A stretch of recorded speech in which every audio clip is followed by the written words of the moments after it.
Council 144 Wara Sattar में मुस्लिम league नून के senior रहनुमा मियां खुर्रम हनीफ की ज़ेर सदारत एक शानदार जलसा का एहतमाम किया गया, जिसमें पाकिस्तान मुस्लिम लीग नून के रहनुमा शेख खुर्रम रुहेल असगर ने खसूसी शिरकत की और नई सुई गैस पाइपलाइन का इफ्तिताह भी किया। अपने खताब के दौरान उन्होंने पंजाब हुकूमत को आड़े हाथों लिया। उनका कहना था कि परवेज इलाही को डूब मर जाना चाहिए। जिस तरह अवाम आटे के पीछे जलीलो खवार हो रही है और आटा दस्तयाब ना है, ये सब कुछ पिछली हुकूमत इमरान खान नियाजी का किया धरा है, जिसकी वजह से हमें यह दिन देखना पड़ रहा है। उनका मजीद कहना था कि अपने इलाके दरोगा वाला वाड़ा सितार सलामतपुरा के जिंदगी के जो भी मसाइल हैं उनको तरजीह बुनियादों पर हल करवाऊंगा और अपने हल्के की आवाम को कभी भी तनहा नहीं छोड़ूंगा। उन्होंने अपने खताब के इख्तिताम पर कहा कि मैं Mian Khurram Hanif Malik Saleem Awan vice chairman union council 144 Wara Sattar का खसूसी शुक्रिया अदा करता हूँ, जिन्होंने एक अजीमुशान जलसे का इनेकाद किया,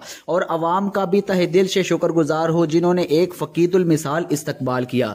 मैं तहे दिल से इनका शुक्रिया अदा करता हूँ। जलसा में जो मुअज़्ज़िज़ीन इलाका ने शिरकत की उनमें Malik Saleem Awan vice chairman union council 144 Wara Sattar, Malik Javed Awan Shahzad Jat, Chaudhry Samiur Rahman Mangol chairman Punjab division, आलमी कौमी अमन कमेटी बराए बैनुल मज़ाहिब हम आहंगी मलक अफजल अवान, मियाँ आसिफ कौंसलर ने मियाँ खुर्रम हनीफ और शेख रुहेल असगर और मलिक सलीम अवान का यूसी 144 में नई सुई गैस पाइपलाइन का इफ्तिताह करने पर शुक्रिया अदा किया। कैमरा टीम के साथ हाफिज उमर अकबर, वक्त न्यूज़, लाहौर।